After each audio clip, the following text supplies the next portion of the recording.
Time is just gone 8:28 a.m. And yesterday we learned about one person dying from a COVID-19 jab. Now, this is a South African citizen after getting the Johnson and Johnson a COVID-19 vaccine. And just to understand what has happened, we are going to be joined shortly by a senior director at the South African Medical Research Council, Professor Charles Shey Wiysonge, where health authorities in South Africa have reported that this has been the first vaccine related fatality. Uh, Professor Charles Shey Wiysonge, good morning to you and welcome to the show. Yes, good morning, Nate. How are you? Mhm. Very well, thanks. I hope you are doing well too. I'm doing very well. Thank you. Yes, now we know about what close on to 9 million South Africans, Prof, who have taken the J&J vaccine, and this is now the first death that is associated with the vaccine. What can you tell us about this first vaccine-related death in South Africa? Yes, so like you've indicated, yesterday the South African Health Products Regulatory Authority reported that a South African has died of Guillain-Barré syndrome, which is related to the vaccine Johnson and Johnson. And just to put this in context, we know that over the last 2 years, COVID-19 pandemic has been one of our greatest challenges, and it is estimated that more than 300,000 South Africans have died as a result of COVID. And one of our greatest weapons against the COVID pandemic, as you know, is vaccination.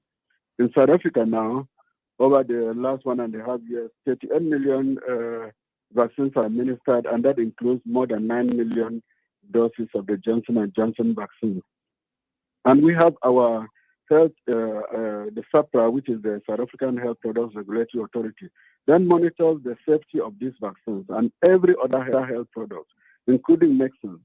So what they do is when there is an adverse event, they collect information about this and assess if it is related to the vaccine, and that is how they found that this Guillain-Barré syndrome was related to the COVID-19 vaccine Johnson and Johnson.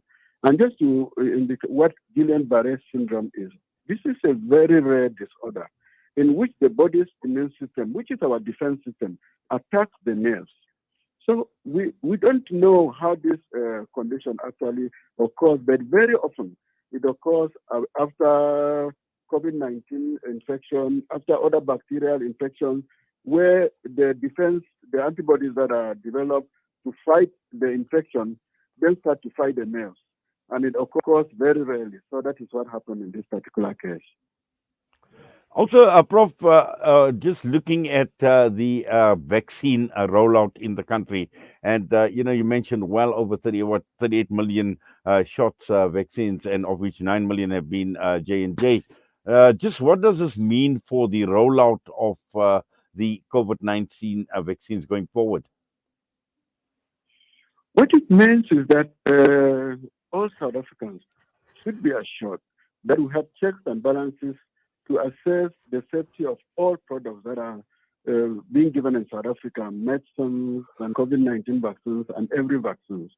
And that COVID-19 vaccines, as we know, they prevent severe forms of disease, hospitalization, and death. And the benefits of these vaccines far outweigh the very low risk from severe adverse events like Guillain-Barré syndrome. So we should all be encouraged to take the vaccines. We should have confidence in the vaccination because this is our best weapon against COVID. So people should not be alarmed. If they take the vaccine and they feel any symptoms, they should report to the health facility because like this Guillain-Barré syndrome, most people recover from it. If it's discovered early, it can be treated. Yes, and also, Prof, when we're looking at COVID-19, and obviously it's not as much a big news anymore, right across the entire world, and to a large extent, things have returned to normality, and we find that with the regulations that are even more relaxed, and can we feel comfortable at this point in time? Especially those who have not been vaccinated And I mean, perhaps do you have a message for South Africans who still have need to be vaccinated or who haven't vaccinated? No, I have a message for them. I encourage them to go to get their vaccines without delay. I am vaccinated. Everybody in my family is vaccinated. And like I talked about, 38 million doses of COVID-19 vaccines have been given in South Africa to 20 million, to more than 20 million people. 20 million South Africans have been vaccinated. But this is just about half of the adult population who need to take the vaccines. As you have said, around the world, we are not hearing very much about COVID, and the rules have been relaxed and the regulations.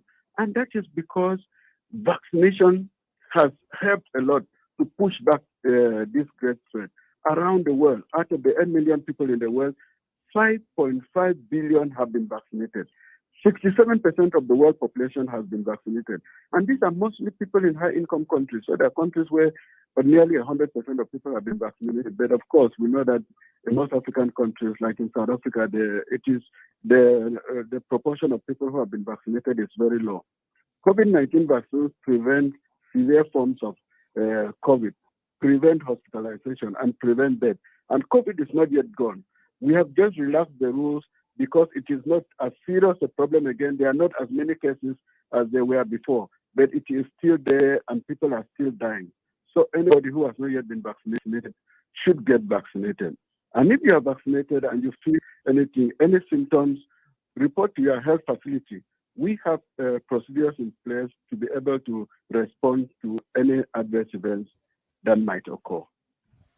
Well, Prof, thank you very much for that and for your time with us this morning and providing the that update and unpacking this issue surrounding the first fatality as a result of the J&J vaccine. But all the best to you, sir. Thank you. Please take care. Okay, thank you. Have a nice day. God bless you. Professor Charles Shey Wiysonge with us this morning. We're going to go for a quick break. We come back. We'll be joined by Nancy Lackus. We're talking 2 years after the Beirut blast.